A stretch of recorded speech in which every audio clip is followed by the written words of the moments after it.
Alright guys, welcome back to another episode of Toy Collector Review with me, Sergeant Geek.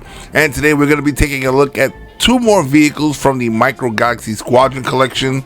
We've got the TIE Fighter and a Snowspeeder, and also from Hot Wheels we have a die-cast Snowspeeder. So guys, as you know, we've had quite a few of these vehicles on the channel. They seem pretty good, so we're going to continue buying them as I find them. So guys, let's go ahead, let's get into these vehicles right now. Alright, so let's start looking at some of the boxes here. You can see we got the Hot Wheels here, packed pretty good. It's pretty much a die-cast version of the vehicle. There's no much details to it except on the exterior, which does look pretty good. Let's move that back here. Now we have this one here. And these, like I said, these kind of remind me of the Micro Machine era when we actually had these little figures to put in these vehicles, which once again is pretty good. Now on the back, doesn't really show much there. Just says pretty much it's the Luke Skywalker Snowspeeder. And now we have the TIE Fighter. Now this one is a battle damaged TIE Fighter. It comes with a pilot. Hopefully my camera will focus in on this thing. But as you can see here, on the back here's some more vehicles. You show some of the damage on the wing there. I think it looks pretty cool. Like here you can see some of the damage on the wing there, like as if it's been in a fierce battle. And as like the Darth Vader one, you open up the top, you can get him in, the pilot in there. Everything's pretty cool. So guys, let's go ahead and let's open these up so we can actually take a look at these. And once again, hopefully my camera's gonna work with us today, because these are some really small figures. Lately I think I've been getting a lot of the micro stuff really, and it's kind of hard for my camera to focus on it. And it is kind of hard to do this stuff because it is a one-man show, but we're gonna do our best to get through this and give you guys a proper review on these collectibles here. So let's go ahead. We got it out of the packaging, and as always with these, we gotta like push in all this plastic just so we can get it out. So let's figure out where the spots are that's holding it in. There we go. It's really light. It feels super light, which I don't know, to me usually tends to feel like cheap, but it is a Snowspeeder. It's not like the other vehicles that I've gotten. So let's go ahead. It's got some great detail to it, but it's pretty much gray. Like you can see the flap there. You got the flaps that open up, but it has a gray stripe. And I thought that Luke Skywalker was part of Red Team, so he should have the red stripe. And this one has the tow cable here, which I think is a pretty cool feature there. And then you can wind it up there, because this one does say it's Luke Skywalker Snowspeeder. So I'm gonna have to go back to the movie and see, did he fly one with a gray stripe or was he on Red Team? Because that's what I could have sworn, like his X-Wing is a red stripe on it for Red Team. I would assume his Snowspeeder would have been the same, but you got this nice long tow cable here, so hopefully if you get the AT-AT, you could probably do a version of where you're actually taking that out. I doubt it'll look very accurate, but you can do some movie magic with your collectibles and set it up in a way that it'll look pretty cool. Now let's get this hatch open here. The hatch does open like it does in the movie, one big giant hatch, and it has the two seats there for the figures. Really cool. And then you got the turret gun up there. You got the little flats there that open up for the wings. You got everything, nice detail on the bottom as well. Not sure what the ZZ is, but you can see right there it has some landing gear. So let me see if I can pop open the landing gear. There we go. Now that's supposed to make it look balanced. Hopefully camera can focus because we had it too close. There we go. So that's how it sits, which looks pretty cool. Now if you actually didn't have the landing gear, you can try to put it down front heavy so it'll look like kind of like when it crash landed. So let's go ahead and put the landing gear down.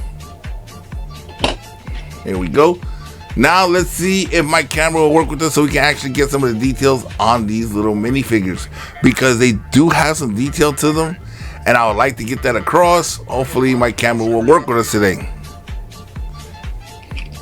Let's get them out of the package here. They always come in their own little individual packaging. Now these figures do have some articulation, but they don't have a lot. They pretty much have articulation in the shoulders, and it's usually both limbs move the same. So if you lift up one hand, you're gonna lift up both hands, and vice versa with the feet. If you bend at the hips, you're gonna bend both legs. You can't just put one in front of the other like that. They're pretty much bendable to get them in the vehicles. Nothing else. And here they are right here. This one here is supposed to be Luke, and hopefully I can get it. There we go. Dropped them right there. This is supposed to be Luke right here. Very cool. These guys are really small, but they do have a lot of detail to them. And as you can see, just like I said, if you move one hand, you have to move them both. Same thing with the feet. But nevertheless, it does have a little bit of detail to it. It does look really nice. Let's go ahead, pop him in.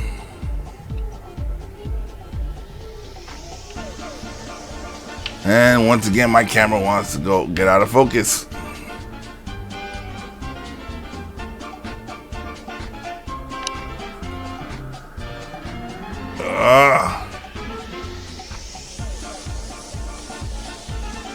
So we get him in there.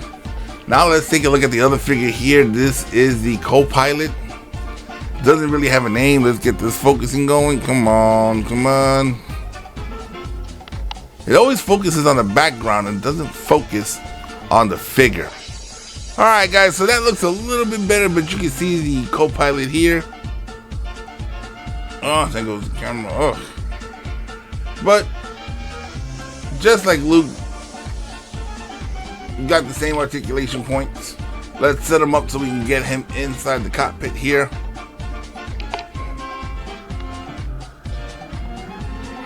Let's see if we can get him in there. See if we get him in there. There we go. See if we can get his hands down. I suggest a new strategy. I want him to actually look like he's doing something back there, not just sitting with his hands up like he's getting stuck up. Alright, that looks a little bit better. There we go. You can actually close it. Now you can actually see them in there. I think that is pretty cool right there. Like I said, I do have a question on whether or not this is actually Luke Skywalker's snowspeeder, because this one has a gray stripe on the back, and as I'm not mistaken, I believe Luke Skywalker was part of Red Team throughout the trilogy. So something to think about there with that one. And out of focus again.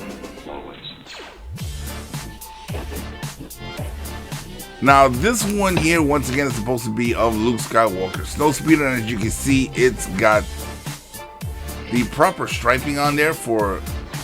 As you can see, I picked up this one at Ross for $5.99. I think these things are going for like $13 at Walmart and Target, but I came across it at Ross, so I said, why not? Here's the back packaging. Show some other vehicles in the series. Now let's see if we can get this open. See how we're gonna do that. Because this is not your ordinary box. It's got a little bit of angles to it.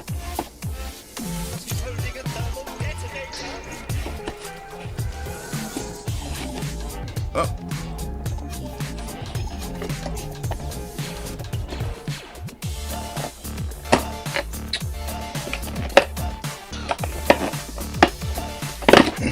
No tape on the box, it's just pressure point, so there we go. Now let's go ahead and pull it out.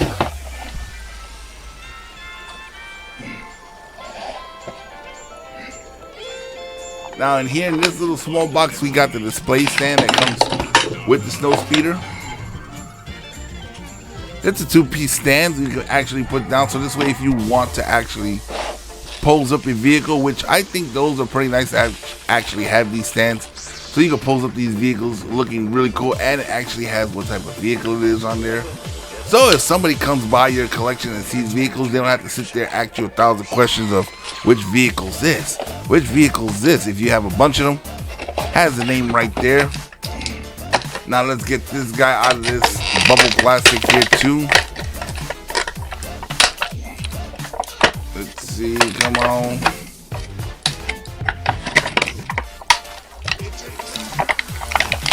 Crazy, all this plasticine stuff that puts around the vehicle. There we go. Now it does look really cool from the back. Once again, it does have the proper coloring there. You cannot open the hatch. The hatch is not open to view, and it doesn't have any clear plastics to see the cockpit. It does have the 2 guns up front. It has some detail on the bottom. You see the 3 big screws there. And it doesn't have landing gear, so you can't sit it up on its own. So this one does need to stand in this little ball joint here. So you can go ahead and press that in. And it's nice and tight, so whatever position you put it in, it'll actually keep the vehicle there.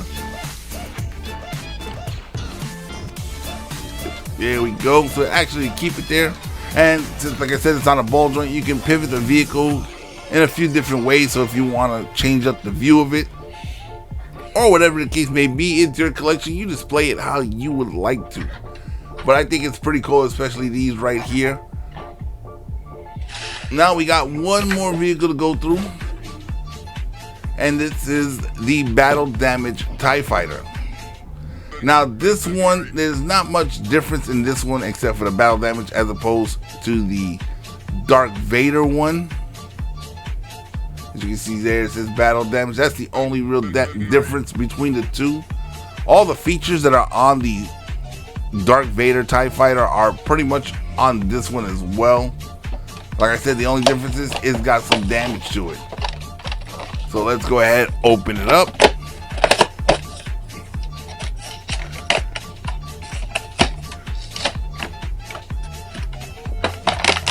Yeah, because I'm almost certain they didn't use any different molding. Once they made one TIE Fighter, they pretty much, that main piece, they pretty much keep rotating the mold out and just using it for other vehicles and changing certain things. So let's get it out. Now the battle damage does look pretty cool on it. Nothing major. You got the cockpit that opens up like it's supposed to. You got the seat right there, and the seat is like when you want to get the figure out, it's got a little push button to raise the seat so you can unwedge the figure so you can fall out of the cockpit. You got the view right there in the front. I don't know how much of a good of a view that is to actually see inside. It does look kind of hard. You can see some articulation in there, some movement, like when I put my thumb in there, but I don't know if we're going to be able to see the pilot. The wings are detailed really nice. They got those cooling vents on there. I believe that's how this thing flies. Those are the cooling vents for the overpowered engine or something. I'm not 100% sure again. I'm going to actually have to go back and take a look at the Star Wars Wikipedia on these TIE Fighters again. And it does have a hatch over the rear engine. Let's open that up so you guys can take a look. Not really sure what it's supposed to be back there, but this is what it looks like in the back. I guess it's like kind of like a feature there that you can open up to act like you're repairing the vehicle. Who knows? It's Micro Galaxy, so there's not much to this vehicle. So I'm pretty sure they try to add that to give it a little bit more features. Alright guys, so while we saw the vehicle here, let's go ahead and let's see if we can get a good look at our Imperial TIE Fighter pilot. Hopefully the camera's going to work with us.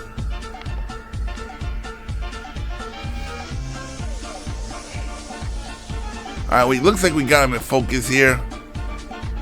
He does, like, once again, I don't know if the camera's going to pick it up, but this character does have a lot of detail to him. Pretty much all these little figures have the same articulation. But like I said, there's that detail there. They do have the detail if you can see it in person. So let's go ahead. Let's put the little figure inside the cockpit here. And hopefully we can get a nice shot of it with the camera. Let's see. You can actually see him in there, which is pretty good. Close that down. I think I might have to push him down a little bit more.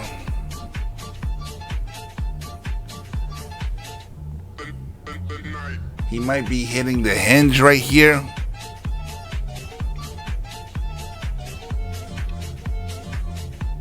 Yeah, might not be able to get him down in there. Either that or he's actually hitting the hinge on the back, preventing it from locking up. Alright, there we go. Now once again from the front you really can't see the figure, but neither from the back. But this is a really nicely detailed TIE fighter, so you can't really see it much. Not like on some of the other vehicles in the line. I'm trying to see if I can focus as best I can to see if we can actually see in there. We really can't get a good fix on it. But once again, very nicely detailed. All three of the ships got some really nice detail. Really cool.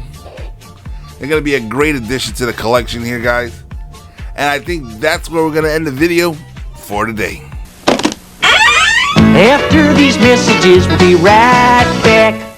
You're witnessing the creation of an incredible new world. A world of unbelievable excitement and fun. The world of the Dingalings. The Dingalings, here they come. The whole fantastic bunch of them. Holy smoke, what's going on? It's Dingaling Fireman coming to the rescue. He's got his own built-in pumper to save the day.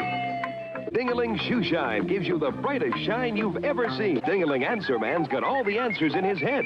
Push the lever and he'll tell your future. Dingaling Spy hides in the shadows and discovers your secrets with his hidden camera. Dingaling Rocky is right on target. He's one sharpshooter that doesn't miss. There's Dingaling Chef, and here comes Dingaling Gopher. Dingaling Chef salts your food, and Dingaling Gopher serves it to you. Dingaling Construction Worker keeps the whole place shaken with his jumping jackhammer. But wait, here comes the greatest Dingaling of them all, presenting King Ding, mighty ruler of the Dingaling world. What's this little guy doing? He's in King Ding's elevator and is riding up through the inner power plant. He's there. He becomes King Ding's actual brain. Watch him move his control levers and make the mighty King Ding go. With boys all over America right behind him to help him perform his tasks and rule the Dingaling world. The Dingalings, a whole new concept created for fun and excitement, complete with special skyways, vehicles, and accessories. And a $3 million TV campaign will introduce the world of the Dingalings for what it is, the most incredible fun idea ever to hit the toy market. Stand back, world. There's a whole new one on the way. The wild, wonderful, wacky world of the Dingalings. Alright guys, so that pretty much wraps up another episode of Toy Collector Review. Now when it comes to these micro galaxies, the question is, are they collectible? I pretty much think they are. Because Micro Machines, like I said before in other videos, the Micro Machines were pretty collectible and they were amazingly small, detailed. They were just great, and some of them are fetching a pretty penny on the secondhand market. I'm pretty sure these will as well. Now the Hot Wheels Snow Speeder, will that be worth anything down the line? Once again, it's Hot Wheels, so I'm pretty sure it will be. A lot of Hot Wheels stuff does go up in value. How much, I do not know that for a fact, but I do know people do like these, and they made a massive amount of them, so you can, if you are wanting to get into these and you think it's too late because they're not at your local Walmart or at your local Target, and you're thinking about going on Amazon and paying full retail price for them, before you do that, guys, go hit your local discount stores, your DD discounts, your Ross Pay for Less, and your Burlington Coat factories. They might have a couple on the shelf, so you might be able to scoop them up for a real deal. And then once you get those and you decide you want to get more and you can't find them on the shelves, then maybe go hit your Amazons and stuff and get the vehicles that you need. But don't start off right away paying full price, especially when you can get them at such a great deal at your local discount stores, guys. Well, guys, once again, it comes to that point in the video where if you haven't done so already, go ahead and hit that subscribe button, become a member of this channel, hit that bell notification so you can be notified every time I put out a new video, and like this video. If you really like this video, go ahead and hit that like button. Guys, hit that share button so you can share it on all your multimedia apps. And guys, if there's anything in particular you would like to see on this channel, do me a favor and go ahead and hit me in the comment section below, and I will try my best to get those videos out to you guys. Once again, I'm Sergeant Geek, and I'm signing off.